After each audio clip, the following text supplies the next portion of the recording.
क्रमपदसहितश्छन्दविशीर्णशाखः ऋक्पतरस्सामपुष्पो यजुरधिकफलोधर। हिंदू धर्म में यज्ञ को खास महत्व दिया गया है।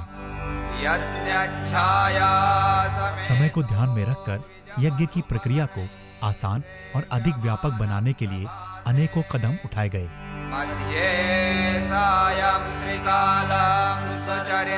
दीप यज्ञ का आयोजन भी उनमें से एक है।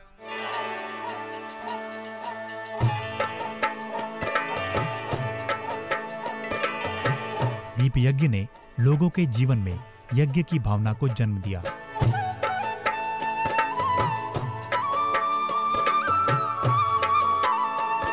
क्योंकि ये कम समय, कम साधनों में भी बड़ी संख्या में यज्ञ जीवन पद्धति से हमें जोड़ने में मददगार साबित हुआ है।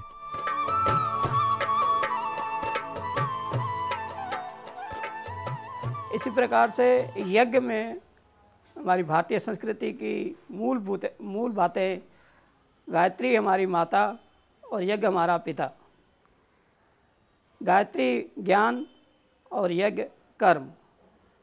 यज्ञ से हमको जो चीज़ें प्राप्त होती हैं वो मुख्य तरीके से 3 चीज़ों में बांटा जा सकता है। सबसे पहला हमारा संगतिकरण। अच्छे व्यक्ति यज्ञ के अच्छी भावना से इकट्ठे होकर भगवान की पूजा करते हैं। बैठकर वहाँ पर देवी देवताओं का आह्वान किया जाता है और उनका आशीर्वाद लिया जाता है। और साथ में दान का कार्यक्रम को, दान में सबसे ज़्यादा जो तरीका है वो यज्ञ से अच्छा और कोई तरीका नहीं हो सकता। दीप यानी रोशनी, जो है देव संस्कृति का प्रमुख प्रतीक। हमारे धर्म में ईश्वर को प्रकाश के समान माना गया है। दीपक की ज्योति ज्ञान और विवेक जैसे ईश्वर के गुणों को बताती है। कहते हैं कि दीप लगन, ज्ञान, स्नेह और प्रकाश का मिला जुला रूप है। यही कारण है कि दीप यज्ञ में शामिल होने वाले सभी लोगों को यज्ञ के दर्शन और ऊर्जा का पूरा लाभ मिलता है। दीपक का पूजन हर धर्म करता है। कोई भी ऐसा धर्म नहीं है जहाँ दीपक का पूजन नहीं होता। और दीपक जलाकर सभी पूजा करते हैं, लेकिन उसमें दीप यज्ञ का जोड़ा गया क्योंकि जब उसमें संगठित होकर कोई काम किया जाता है, उस संगठन का प्रभाव बहुत ज़्यादा अच्छा पड़ता है। उस प्रभाव को लोगों तक पहुंचाने के लिए दीप यज्ञ का कार्यक्रम प्रचलित किया गया। पात्र यानी दिया सच्चाई का प्रतीक है, जो ये बताता है कि पूजा करने वाले व्यक्ति के अंदर कितनी सच्चाई है। घृत यानी घी, घी को संस्कृत में स्नेह भी कहते हैं। दिए में इसे भरने का मतलब है कि सच्चा व्यक्ति अपने अंदर पूरे मानवता के प्रति स्नेह को बढ़ाए। वर्तिका यानी बत्ती, इसका मतलब होता है लगन। बिना लगन के ईश्वर की भक्ति भावना सच्चे रूप में हो ही नहीं सकती। ज्योति यानी रोशनी, इन तीनों चीजों को अपने अंदर समावेश करने के बाद ही दीपक ज्योति को धारण करता है। साथ ही इन तीनों चीजों को अपने अंदर धारण करने वाले व्यक्ति के ऊपर ही ईश्वर की कृपा होती है। दीपक का संदेश चारों तरफ फैले।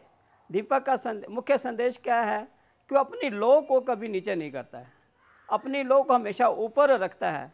हम भी अपने आदर्शों को ना छोड़ें, अपनी मर्यादाओं को ना छोड़ें, अपनी मर्यादाओं पर अटल रहें। जैसे दीपक हमेशा अटल रहता है, दूसरों को प्रकाश फैलाता है, अपनी लौ को ऊंचा रखता है, अपने जो भी अंधेरे को दूर करता है, बुराइयों को दूर करें। यही संदेश दीपक के माध्यम से सभी को दिया जाता है। समाज को विनाश से बचाकर अच्छे भविष्य की ओर ले जाने के लिए ही दीप यज्ञ के संकल्प को बढ़ावा दिया जाता है। कहा गया है कि अपने अंदर की चेतना, भावना, विचार और काम करने की क्षमता को ईश्वर के साथ जोड़ने के लिए ही दीप यज्ञ का सामूहिक और आध्यात्मिक रूप में प्रयोग किया जाता है। दीप यज्ञ के दौरान दीपकों को इस तरह से सजाया जाता है कि प्रज्वलित होने पर सभी लोग उसके प्रकाश से स्वयं को भी प्रकाशमय कर सकें। दीप यज्ञ से आम लोगों में हम ज्ञान की बातें पहुंचा सकते हैं, आम लोगों में प्रकाश की बातें फैला सकते हैं, आम लोगों में बुराइयां छुड़वा सकते हैं और व्यक्ति निर्माण का जो कार्यक्रम है उसको हम बढ़ावा दे सकते हैं। और व्यक्ति निर्माण जब हो जाएगा तो परिवार निर्माण होगा, परिवार निर्माण होगा तो समाज निर्माण होगा और समाज निर्माण होगा तो राष्ट्र निर्माण होगा और इस धरती पर स्वर्ग आएगा। यज्ञ शुभ कार्य है, देव कार्य है। यज्ञ के करने में काम आने वाली हर चीज शुद्ध और पवित्र रखी जाती है।